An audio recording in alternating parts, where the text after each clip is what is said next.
क्या उसकी ज़रूरत थी जब आपको पाकिस्तान के अंदर government of Pakistan funds grant मुहैया कर रही है। जनाब स्पीकर, ये है जो सबसे इम्पोर्टेंट बात। और फिर मैं आपको ऑनेस्टली बताता हूँ कि अगर इस तरह की हरकत कहीं खुदा न खास्ता हमने पंजाब में की होती, नैब इस वक्त उसकी सारी तहकीक करके एक और रेफरेंस बना के भेज चुका होता हमारे खिलाफ। ये बिल्कुल मैं आपको एक हकायक मैं बता रहा हूँ। इस बारे में नैब जाने, नैब का काम जाने, मगर मैं आपको जो कह रहा हूँ, मैंने आपको फैक्ट्स बताए हैं। और even at the cost of reputation के Lahore metro 27 kilometre, Multan metro इतना ही 25-26 kilometre, Islamabad Rawalpindi metro 25-26 kilometre, ये मिला के 70-75 किलोमीटर बनते हैं। ये टोटल खर्चा 100 अरब का है। और पेशावर BRT बस रैपिड ट्रांसपोर्ट सिस्टम 26 किलोमीटर, वो अकेला 100 अरब रुपए का है। और मैंने जो उसके पिटफॉल्स, जो ब्लंडर्स, जो करप्शन सारी मैंने आपको बता दी, वो मैं रिपीट नहीं कर रहा। इसलिए मैं ये कह रहा हूँ कि ये BRTS नहीं है। This is not bus rapid transport system. This is the biggest robbery in transport system.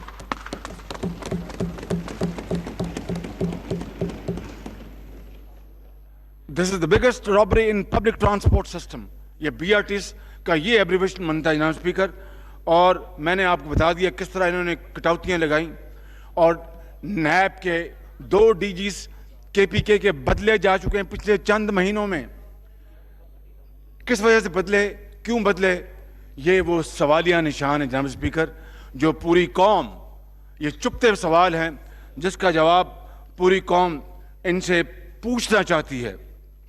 मैं जनाब स्पीकर ये अर्ज करना चाहता हूं कि हम पे बार बार जगलरी ऑफ फैक्ट्स के जरिए ये इल्ज़ाम लगाया गया कि हमने बेपनाह कर्जे लिए हैं, हमने बहुत कर्जे लिए हैं। आज मैं आपकी खिदमत में ये कर्जों का जो बोझ है, वो भी उसका दूध का दूध और पानी का पानी करना चाहता हूं, वो आपके सामने पेश करना चाहता हूं। और आपके तवज्जुह से पूरी कौम के सामने, ताकि जो हकायक हैं, फैक्ट्स पूरी कौम के सामने आ जाएं। जनाब स्पीकर, इनके अपने, this is their facts and figures, not mine, इनके अपने अदादो शुमार के मुताबिक हमने अपने दौर में 2013 से लेके 2018 तक 10,600 अरब कर्जे लिए मुस्लिम लीग नून ने। आई रिपीट, 10,600 अरब रुपए के कर्जे लिए। 31 मई 2018 को ये जनाब स्पीकर 10,600 कर्ज शामिल करके, पिछले अदवार के कर्ज शामिल करके, तो वफाक के ऊपर कर्जों का जो टोटल हुजम था वो था जनाब स्पीकर 24,000 अरब 952, 24,952 अरब रुपए। आई अगेन रिपीट, 10,600 अरब रुपए हमारे दौर के शामिल हैं। पिछले अदवार के मिलाकर 24 ट्रिलियन 952 बिलियन रुपीस, ये टोटल खर्चे कर्जे 31 मई 2018 तक के हैं। अब आपने क्या कारकर्दगी दिखाई, आपने कितने कर्जे लिए, ये है वो सवाल जिसका कौम को पता चलना चाहिए। मगर उससे पहले जो हमने कर्जे लिए जनाब स्पीकर, वो मैं समझता हूं कि उसमें तारीखी काम हुए। तारीखी मैं गिनवा चुका हूं, रिपीट नहीं करूंगा। वो जो मंसूबे गिनवा चुका, 11,000 मेगावाट बिजली के मंसूबे, गवादर बंदरगाह बनाई गई, 1700 किलोमीटर मोटरवेज बनाई गई, 8,000 किलोमीटर शाहराहें बनाई गई, LNG टर्मिनल्स बनाए गए, जो कि शाहिद खकान नवासी साहब की बहुत बड़ी कंट्रीब्यूशन है। इन्होंने फिर पाइपलाइन इन्होंने गैस की बिछवाई। फिर पाकिस्तान की तारीख का सबसे बड़ा 2200 मेगावाट का एटॉमिक बिजली घर, एटमी बिजली घर, उसकी बुनियाद रखी गई। और रेंगते हुए मंसूबे, दम तोड़ते हुए मंसूबे, उनमें जान डाली। नीलम झीलम मैंने आपको गिनवा दिया, तरबेला 4 में गिनवाया, कच्ची कनाल आपको गिनवाई। फिर जनाब स्पीकर 2000 किलोमीटर ट्रांसमिशन लाइंस जो बिजली की तरसील के लिए होती हैं वो बिछाई गई। फिर सिंध गवर्नमेंट के साथ मिलकर, पीपल्स पार्टी की गवर्नमेंट के साथ मिलकर थर कोल का जो ख्वाब था उसको शर्मिंदा ताबीर किया जनाब स्पीकर। ऑरेंज लाइन बनाई गई जिसको पीपल्स पार्टी पीटीआई की हुकूमत ने जनाब स्पीकर पहले अदालतों में जाकर उसमें तकरीबन 1.5 साल का रखना डलवाया, स्टे ऑर्डर लिया इन्होंने। सुप्रीम कोर्ट में ये गए पिटिशनर, हम जब सुप्रीम कोर्ट में गए तो ये सुप्रीम कोर्ट में चले गए और इनके एक करता धरता एक बहुत आजकल वो सेनेटर हैं, उन्होंने अपने नाम से इस ऑरेंज लाइन के खिलाफ पिटिशन की सुप्रीम कोर्ट में। और जनाब स्पीकर इस तरह वहां पर 1.5-2 साल ताखीर का सबब बना वो मंसूबा। और फिर जब से इनकी हुकूमत आई है अब तक वो खंडरात बना हुआ है, ना उसके ऊपर पैसा लगाया जा रहा है, ना उसको मुकम्मल किया जा रहा है। 3 लाख लोग, वो कौन थे? पजेरो और मर्सिडीज बेंज में चढ़ने वाले नहीं, वो एक क्लार्क, एक नर्स, एक लॉयर, एक बड़े ऑनरेबल अजीम पाकिस्तानी मजदूर, एक दुकानदार, एक ऑफिसर, एक तालिब इल्म, एक स्टूडेंट, एक टीचर, वो उन्होंने जाना था उस मेट्रो के ऊपर। और वो पाकिस्तान में नहीं बल्कि पूरे खत्ते में वो एक शाहकार था पब्लिक ट्रांसपोर्ट का। वो इन्होंने नहीं चलने दिया, बंद किया कि पेशावर मेट्रो चूंकि खंडरात की एक शक्ल बनी हुई है, जब तक वो मुकम्मल नहीं होता तब तक इन्होंने ऑरेंज लाइन नहीं चलानी। जनाब स्पीकर ये है इनकी परफॉर्मेंस जो मैं आपकी खिदमत में पेश करना चाहता हूँ। लिहाजा आज मैंने ये आपको गुजारिश की है, Peshawar metro BRTS is not bus rapid transport system, it is the biggest robbery in public transport system. और मैं आपको गुजारिश करना चाहता हूँ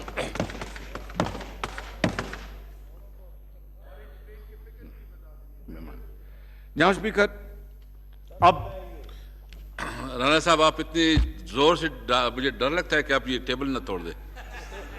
जी आप प्लीज तो क्या ये जो शदीद तरीन जो ताखीर हुई है इन मंसूबों में, नायब ने इसके ऊपर क्या नोटिस लिया? जनाब स्पीकर इसलिए मैं कहता था कि नायब और PTI में चोली दामन का साथ है और वो साबित हो गया। अब ये कमीशन बना है, बड़े शौक से कर्जों की तफसील लेके जाएं, हम भी जाएंगे, पीपल्स पार्टी भी जाएगी और PTI भी जाएगी। और शुरुआत BRT पेशावर से होनी चाहिए, जो सबसे ताज़ा तरीन जो केस है। यहाँ स्पीकर अब IMF का कशकोल थमा दिया गया है और इमरान खान नियाजी की जुबानी है, किसी और की जुबानी नहीं, कि मैं खुदा ना खास्ता खुदकशी कर लूंगा, IMF के पास नहीं जाऊंगा। अल्लाह ना करे वो कभी खुदकशी करें, लेकिन IMF के पास जाकर अवाम को खुदकशी के किनारे वो लेके चले गए हैं, पाकिस्तान को वो खुदकशी के किनारे लेके चले गए हैं। जनाब स्पीकर ये है वो बदतरीन इकदामात नाअहली जिसकी बना पर हम आज इस जगह पर पहुंचे और IMF के पास हम बार बार हमें जाना पड़ रहा है। और इसके बारे में मीर ने कहा था, मीर क्या सादा हैं बीमार हुए जिसके सबब। जनाब स्पीकर आपकी खिदमत में पेश कर रहा हूं शेर, मीर क्या सादा हैं बीमार हुए जिसके सबब, उसी अत्तार के लौंडे के पास दवा लेने जाते हैं, उसी अत्तार के लौंडे से दवा लेते हैं, उसी अत्तार के लौंडे से दवा लेते हैं। ये IMF के हवाले से बिल्कुल ये शेर आज। अब आ जाएं, इन्होंने कशकोल के जरिए कितने कर्जे लिए। और इमरान खान नियाजी फरमाते थे कि कर्ज लेना किसी मुल्क से ये उस कौम की कमजोरी की निशानी है, बेकारी पन जो है ये कौमों की इज्जत और गैरत को कॉम्प्रोमाइज करता है। ठीक कहते थे वो, इसमें कोई दो राय नहीं।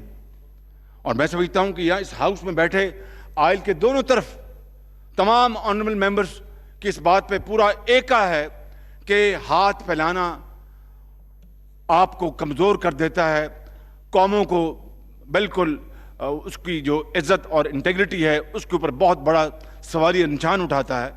इमरान खान नियाजी ये पुकार पुकार कर कहते थे, मगर हुआ क्या जनाब स्पीकर, इन्होंने इन 10 महीनों में 5,000 अरब रुपए के कर्जे ले लिए, सिर्फ 10 महीनों में। हमने अपने 5 साला दौर में इनके आदादो शुमार के मुताबिक 10,600 अरब के कर्जे लिए। और जिन प्रोडक्टिव चैनल में पैदावारी मैदानों में इसको इस्तेमाल किया गया, मैंने अभी मुख्तसर लिस्ट पर के सुना दी। इन्होंने सिर्फ 10 महीनों में जितने कर्जे हमने 5 साल में लिए थे, इन्होंने 50% निस्फ 10 महीनों में कर्जे ले लिए। अगर इनको 1 साल और मिल गया तो ये हमारे 5 साल दौर के कर्जों से ज्यादा कर्जे ले चुके होंगे। और उन कर्जों की हवाले से इन्होंने किया क्या वो मैं आपको बता चुका हूं कि इन्होंने तख्तियां उखाड़ कर हमारे मंसूबों की अपने नाम लगवाई हैं। इन 5,000 अरब रुपए से एक मंसूबा इन्होंने शुरू नहीं किया जनाब स्पीकर, एक मंसूबा शुरू नहीं किया, एक ईंट नहीं लगाई। 50 लाख घरों का वादा किया था पीटीआई ने, इमरान खान साहब ने। वो मैं बिला खौफ तरदीद कह सकता हूं कि हमारे मैनिफेस्टो से ये इन्होंने प्रोग्राम चुराया था, क्योंकि हमने अपने मैनिफेस्टो का ऐलान पहले कर दिया था और इन्होंने बाद में किया। ये आइटम वहां से इन्होंने चुराई, चली कोई बात नहीं, चुरा लिया आपने, आप फिर बनाते। जनाब स्पीकर, ये 11वां महीना शुरू हुआ चाहता है इनके दौर का। 5 साल में इन्होंने 50 लाख घर बनाने थे, 1 साल में 10 लाख घर बनाने थे। 11 महीने हो गए हैं, घर तो दूर की बात है, एक ईंट नहीं लगाई। इस बजट में एक धेला नहीं है लो कॉस्ट हाउसिंग स्कीम का। 50 लाख घरों के हवाले से इस बजट में एक धेला नहीं रखा। ये बजट इन्होंने बनाया जनाब स्पीकर। ये आपको मैं इनके जो अदाद शुमार हैं मैं उन्हीं के हवाले से बात कर रहा हूं। तो कर्जों के हवाले से मैंने आपको बता दिया कि हमने 5 साल में कर्जे लिए 10,600 अरब, उसमें जो बनाया वो पूरी कौम के सामने है। इन्होंने निस्फ अमाउंट 5,000 अरब 10 महीनों में इन्होंने ले लिए और एक धेले का काम इन्होंने अभी तक नहीं किया। और अगर ये 5,000 अरब की जनाब स्पीकर आप इसको एवरेज लें डेली बेसिस पर तो तकरीबन 19 अरब रुपए यौमिया ये कर्ज ले रहे हैं, 19 अरब रुपए यौमिया। अब आप मुझे बताएं जनाब स्पीकर कि ये कहां का इंसाफ है कि हमें कर्जों के ऊपर मतून किया जाता है, हम पर बेजा इल्ज़ामात लगाए जाते हैं, हम उसके लिए तैयार हैं। ये जो सुपरा नैब जो इन्होंने कमीशन बनाया, इसको मैं सुपरा नैब कहता हूं, जो कि डिप्टी चेयरमैन नैब इसकी सरबराही करेंगे। ये तो कानूनदान जानते हैं कि डिप्टी चेयरमैन नैब क्या इस कमीशन को हेड कर सकता नहीं कर सकता। ये एक लीगल इशू है, उसके ऊपर बात होगी। लेकिन मैं यहाँ पर ऐलान करता हूँ अपनी पार्टी की तरफ से कि ये सुपर नैब कमीशन जब चाहे हमें बुलाए, हम बताएंगे और ये भी जाएं और बताएं। मैंने एक मिसाल पेश की है, अभी तक मैंने और बातें नहीं बताई कि वो बिलियन दरख्तों का क्या हुआ। और फिर इस साल जहां हम चाइना गए तो वहां पर जाके 5 बिलियन दरख्त का वहां पर जिक्र कर दिया। अभी मैंने ये नहीं बताया कि अकाउंटेबिलिटी कमीशन पेशावर जो इन्होंने बड़े धूमधाम से इन्होंने बनाया था, आप इससे अच्छी तरह आगाह हैं जनाब स्पीकर। 80 करोड़ रुपए उसके ऊपर खर्च कर दिया, धेले का काम ना हुआ। चेयरमैन जो एक जन साहब थे रिटायर्ड, वो रिजाइन कर गए और उसके बाद इन्होंने ठप कर दिया। ये हैं इनके कर्जों की तफसील। खैबर बैंक के हवाले से इन्होंने क्या किया वो सब पूरी कौम के सामने है। जनाब स्पीकर, मैं ज़्यादा तफसील में नहीं जाना चाहता। हम तैयार हैं, पेशावर शहर के लोग हाथ उठाकर दुआएं करके, या अल्लाह ये बीआरटी से हमारी जान खलासी करा, हमें हमारा कारोबार बंद हो गया, हमारी दुकानें बंद हो गई, कौम की बेटियां माएँ गुजरती हैं, रास्ता नहीं मिलता और हर चीज़ बंद हो गई। बल्कि मौलाना असद बैठे हैं, मैं इनसे गुजारिश करूँ उनको दुआ करें हम पूरे हाउस कि अल्लाह ताला पेशावर के अवाम को इन खंडरात से जल्द बचाए और बीआरटी जल्द मुकम्मल हो। बिल्कुल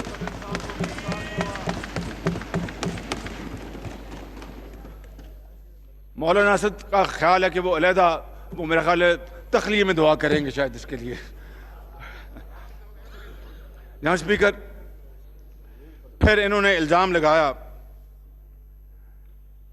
मैंने कहा कि बात वो जाने दें, बहुत बात होगी, कितनी बार मैं बात करूं। वो जो हमारा टूरिस्ट रिसोर्ट है केपीके में, मालूम जब्बा, और दूसरा मैं किसी यहाँ पर बैठे हुए ऑनरेबल मेंबर के ऊपर इल्ज़ाम नहीं दे रहा, मैं आपको तफरीक बता रहा हूँ, डिफ्रेंशिएशन बता रहा हूँ कि नैब का इनके साथ चोरी दामन का साथ ये है। मैं वो किस्सा सुना चुका आपको कि पंजाब की एक हुकूमत ने एक बगैर लेटर ऑफ क्रेडिट के, बगैर किसी गारंटी के, बगैर किसी मुआहदे के एक सिनेमा घर का कैश ट्रांसफ़र कर दिया। आज तक न सिनेमा घर आया, न मशीनरी आई। नैब मुझसे पूछ रही है कि जनाब ये आपने बनाया? ये आलम है नैब का, तो जनाब speaker, let's set the better. अगर इंसाफ और अबव बोर्ड, अगर ट्रांसपेरेंट आपने अकाउंटेबिलिटी करनी है, उसके लिए हम पूरी कौम का यही मकसद है, वो यही चाहती है।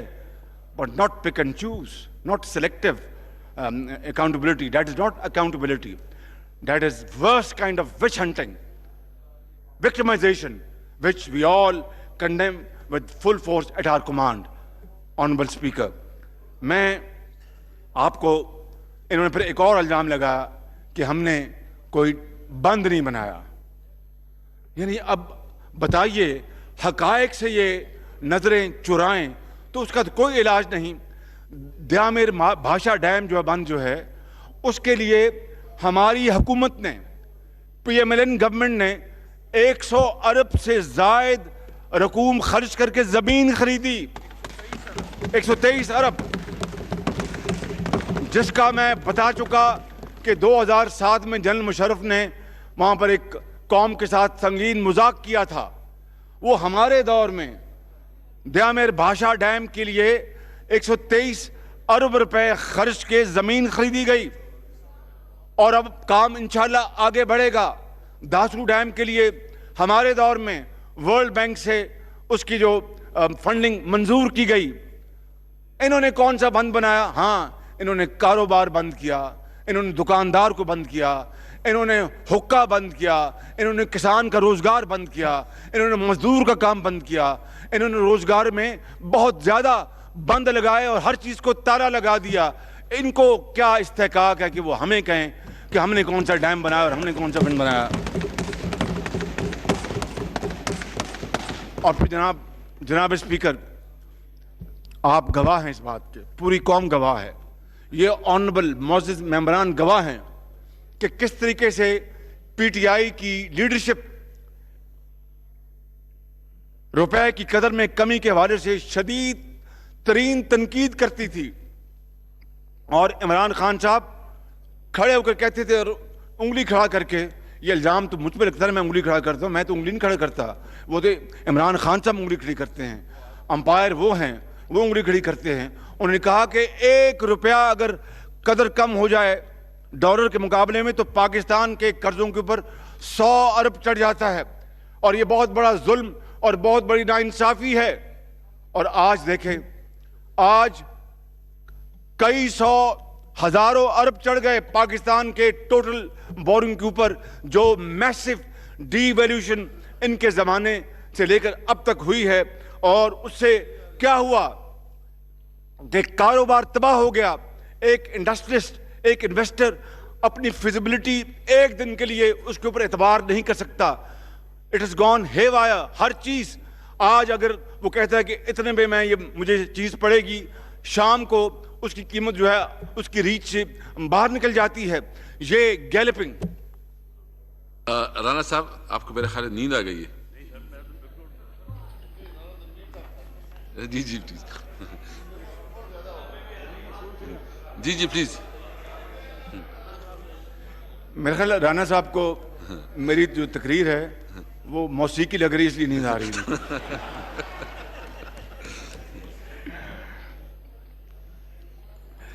मैं आपसे गुजारिश कर रहा था जनाब स्पीकर कि ये है इन्होंने कौम को दिया इन 11 महीनों में, और अगर हमें ये हमारा अगर वोट बैंक चोरी ना करते और ये जाली वोटों से हुकूमत ना बनती, और अगर हमें मौका मिलता तो जिस तरह हमने ये खदमात कौम के सामने रखी हैं, हम जो गरीब आदमी के लिए घर कोयटा, पेशावर, कराची, लाहौर में दिन रात बनाते, 10 लाख हर साल मुकम्मल करते और कौम को बताते कि जो हमने वादा किया उसको पूरा किया है। इनके वादे वो आज इनके चेहरे पर इनके एक बहुत बड़ा सवालिया निशान है जनाब स्पीकर।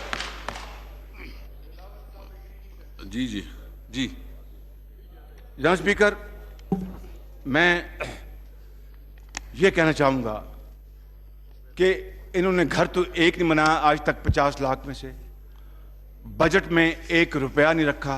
ये बिल्कुल मैं this is I mean it's on the table.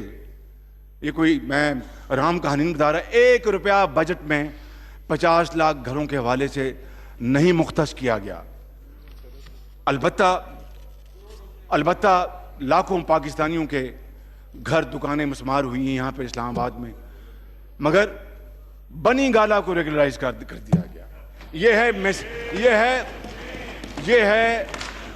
है अमल उस प्राइम मिनिस्टर का जो दिन रात रियासत मदीना की बात करते हैं, जहां से वहां पर तो इंसाफ होता था, बिला इम्तियाज इंसाफ होता था। वहां पर इस तरह तो नहीं होता था बिल्कुल कि आप आसपास के तमाम घरों को, दुकानों को गिरा दें कि वो गरीब है, उनकी कोई सुनवाई नहीं है, उनकी कोई सिफारिश नहीं है, और बनी गाला का घर वो जनाब रेगुलराइज हो जाए। वाह वाह वाह। ये है साफ चली और शफाफ चली। ये है नया पाकिस्तान। ये पाकिस्तान नया बनाने चले हैं इंशाअल्लाह। लिहाजा ना स्पीकर, मैं अर्ज करना चाहता हूं, चाहे ये हमारे कायद मियां नवाज शरीफ वो कैद में हैं, आसिफ जरदारी साहब को गिरफ्तार किया है, साद रफीक साहब को गिरफ्तार किया है, ये पूरी ऑपोजिशन को गिरफ्तार कर लें। मैं आपको ये अर्ज करना चाहता हूं बिला खौफ तरदीद, ये जो मर्जी कर लें, जितने जुल्म ढा दें, हम इस बजट की अवाम दुश्मन पाकिस्तान दुश्मन बजट की डट कर मुखालफत करेंगे, अवाम के साथ खड़े होंगे। और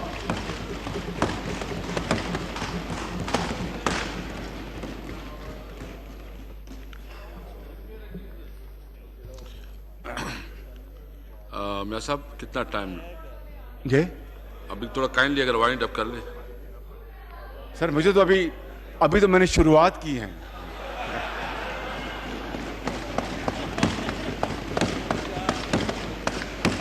मैं माजरत खां हूं जनाब परवेज खटक साहब से कि अगर मैंने गुस्ताखी कर ली, मालूम जबा का नाम लिया, मेरे कतन इरादा नहीं था, मैं उनकी तरफ बात नहीं कर रहा था। नहीं करें, लेकिन मैं तो अभी शुरू की मैंने जनाब, अभी तो। जी प्लीज प्लीज प्लीज। अभी तो शाम का सेशन आपने लगाना है, फिर रात का सेशन लगाना है, खाने का भी इंतज़ाम करें, क्योंकि ये बातें कौम तक पहुंचाना ये मेरी जिम्मेदारी है, और आपकी जिम्मेदारी है कि आप इसको कौम को कन्वे करवाएं कि हालात ये हो चुके हैं। जहाँ स्पीकर इमरान खान साहब ने एक दफ़ा कहा कि फॉर्मर गवर्नर स्टेट बैंक थे कि ये रुपए, जब शुरू में रुपया ने बड़ी तेज़ी से नीचे स्लाइड किया, कि मुझे तो इल्म ही नहीं था और ये स्टेट बैंक ने कर दिया। Former governor state bank record पे हैं कि मैंने ये जो डिवैल्यूएशन की है, गवर्नमेंट को पूरा इसका इल्म था। अब बताइए जनाब स्पीकर कि रियासत का हेड वजीर आजम ये कहे कि मुझे इल्म नहीं था और उनका जो अपॉइंटेड गवर्नर स्टेट बैंक ये कहे कि मैंने तो टाइम पर इतला की थी, गवर्नमेंट को बता दिया था। उसके बारे में जनाब स्पीकर फिर आप क्या राय रखेंगे? फिर इन्होंने कहा कि अरबों डॉलर की बारिश होगी जब इनकी हुकूमत आएगी और अरबों डॉलर आएंगे और ना जाने दूध और शहद की नहरें बहेंगी। वो कहाँ है अरबों डॉलर? वो हमें बताएं ना इमरान खान साहब, पीटीआई की गवर्नमेंट बताएं कि अरबों डॉलर कहाँ हैं। इन्होंने प्रोग्राम बनाया, अपील की, जब देखा कि बड़ी बड़ी अमाउंट्स नहीं आ रही और अरबों डॉलर कोई देने को तैयार नहीं। कौन देता? को पागल था वो देता कि भाई यहाँ पर एक ऐसी हुकूमत नाअहल है जो कि बिल्कुल इकॉनमी को बर्बाद कर दिया है, पाकिस्तान के ऊपर बिल्कुल मुसीबत आ गई, वो क्यों देते? फिर उन्होंने कहा कि $1000 पर एक्सपैट डैम के लिए दे।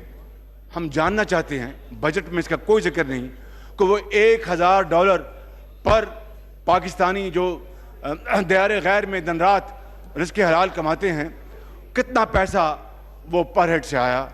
ये जनाब स्पीकर, ये वो चुपते सवाल है जो कौम जानना चाहती है इनसे कि किस तरह इनकी हिकमत अमली पाकिस्तान को इस नहज पर ले आई। और फिर रेवेन्यूज के बारे में इमरान खान साहब ने कंटेनर पर खड़े होकर, उन्होंने जिंदगी में ज्यादा बातें कंटेनर पर की हैं, उन्होंने कंटेनर पर खड़े होकर कहा रेवेन्यूज के बारे में कि अगर टैक्स पूरा ना हो, लोग टैक्स ना दें, तो फिर कोट एंड कोट उस वक्त का वजीर आजम वो चोर होता है, कोट एंड कोट। आज तो इनका अपना टारगेट, उसमें भी 500 अरब रुपए का डिप आ गया। मैं कोई लफ्ज तजवीज नहीं करूंगा, ये खुद फैसला कर लें कि अब ये रेवेन्यू क्यों जमा नहीं हो रहा और इसके हवाले से क्या जुमला कसा जाए। मैं कुछ नहीं कहूंगा। इमरान खान साहब ने कहा था कि अगर रेवेन्यू टैक्सेस इकट्ठे नहीं होते तो उस वक्त का वज़ीर आज़म चोर होता है। जनाब स्पीकर, ये हैं वो हालात। और आज टैक्स लेने के लिए IMF की डिक्टेशन के ऊपर लोगों की जेबों में, गरीब आदमी की जेबों में हाथ डाला जा रहा है, उसकी जेबों से जबरदस्ती पैसा निकाला जा रहा है। जहां स्पीकर, बजट में इन्होंने, ये सुनने वाली बात है, किसान को तबाह कर दिया। हमने अपने दौर में, जनाब स्पीकर, हमने अपने दौर में 5 सालों में, ये ईमान गवाह है, पाकिस्तान के करोड़ों किसान गवाह हैं, कई 100 अरब रुपए की सब्सिडी दी और खाद की कीमत को आधा किया और किसान झोली उठा के दवाएं देता था कि PMLN गवर्नमेंट ने, नवाज शरीफ ने हमारी सुनी। और फिर आपने देखा किस तरह ज़रूरी पैदावार में इजाफा हुआ। जनाब स्पीकर, यही नहीं, हमने PMLN ने नवाज शरीफ की लीडरशिप में जो ट्यूबवेल थे उनकी बिजली को सब्सिडाइज किया और अरबों रुपए उस मद में मुहैया किए किसान को।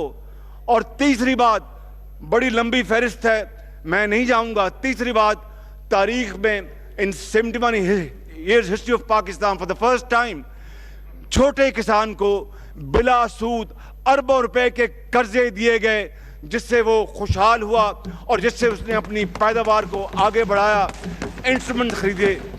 ये है जनाब स्पीकर, आज इन्होंने ये सब कुछ बंद कर दिया। इनका किसान जाए जहां जाता है, दुकानदार जाए जहां जाता है, मेहनतकश जाए जहां जाता है, सब सब्सिडीज बंद कर दी जनाब स्पीकर। हां, एक इनको काम याद रहा, पाकिस्तान स्टॉक एक्सचेंज को आर्टिफिशियल लाइफ देने के लिए 20 अरब रुपए वहां झोंक दिए इन्होंने, वहां झोंक दिए। इन्होंने वहां झोंक दिए, एक मरीज की परवाह नहीं की, बेवा यतीम किसान मजदूर की परवाह नहीं की, उसके लिए 1 रुपया सब्सिडी नहीं है। और स्टॉक एक्सचेंज के सट्टाबाजों के लिए 20 अरब रुपए हाजिर कर दिए, और वो भी एक दिन मार्केट गई, दूसरे दिन फिर नीचे आई, और उसने बहुत बड़ा फिर यू टर्न मारा। जनाब स्पीकर, ये इनकी तरजीहात हैं।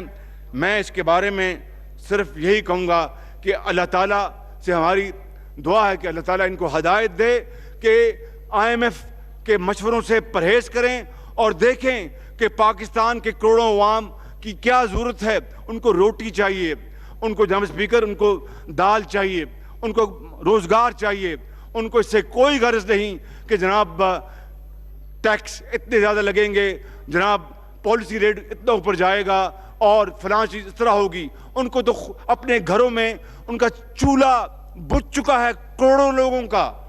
इसलिए मैं समझता हूं कि ये, हाँ, और साथ वज़ीर आज़म ने अपने जहाज़ के लिए 43 करोड़ रुपए मरम्मत के लिए रखे हैं, रखने चाहिए। सेफ्टी इज़ अ रिक्वायरमेंट, मुझे इससे कतन कोई इख्तलाफ नहीं, लेकिन पर आप गरीब आदमी का भी ख्याल करें, आप उसका भी ख्याल करें। उसकी साइकिल टूट गई है, उसका पंक्चर हो गया है, उसके 35 नहीं, उसके 35 करोड़ पंक्चर लग गए हैं यहाँ पर।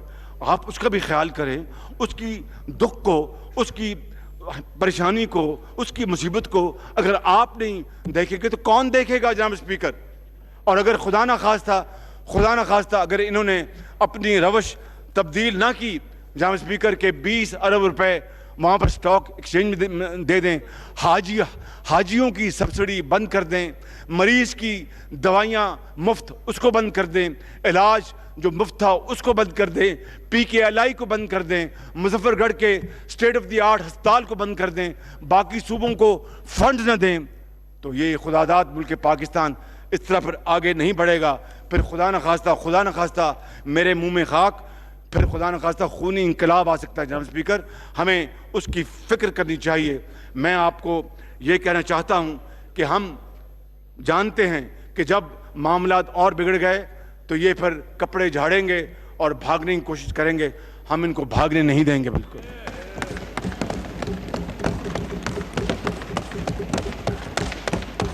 हम इनको भागने नहीं देंगे और इनसे हिसाब लेंगे, एक एक पाई का हिसाब लेंगे। और यहाँ पर जनाब स्पीकर ज़रा बात हो जाए ताकि ये जो मफरूज़ात और आपकी जो मुझे आपने हुक्म फरमाया है कि गलत बयानी के लफ्ज़ इस्तेमाल करना है, दरोगोई नहीं करना, तो मैं आपकी बात को सर माथे पे, हालांकि ये गैर पार्लियामेंट लफ्ज़ नहीं था, बहरहाल आपकी जो आप फरमाएंगे मैं उसको फॉलो करूँगा कि 31 मई 2018 को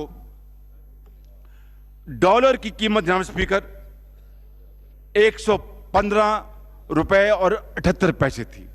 this was the last day for tenure.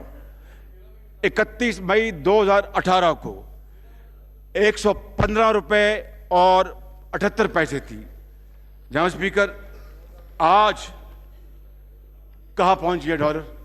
157 रुपए पे। और आपने पाबंदी लगाई है, खुदा करे जब मेरी तकरीर ख़त्म हो तो डॉलर कहीं और न ऊपर निकल जाए। ये इनकी हालत है और उसका नुकसान का अंदाज़ा ये नहीं कर पा रहे कि इससे कारोबार तबाह हो गया। कराची से लेकर पेशावर तक और कोयटा और लाहौर कारोबारी हज़रात सर पकड़ के बैठ गए हैं कि हर दिन डॉलर बढ़ता है और उनकी जो इंपोर्ट्स महंगी हो गई, वो कहाँ माल बेचें, कहाँ कम्पीट करें, किसके साथ वो जाके बैठें, किसको अपना दुख सुनाएं।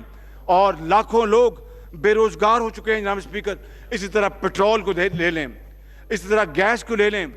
पेट्रोल के अंदर भी 20% गैस में इन्होंने बिजली में इन्होंने अपना इंक्रीज की और 143% गैस में इन्होंने इंक्रीज की। मुझे बताएं, एक छोटा घर वाला ये कहेंगे उनको तो हमने एग्जम्पशन दी है, ये सारी बातें ये करेंगे।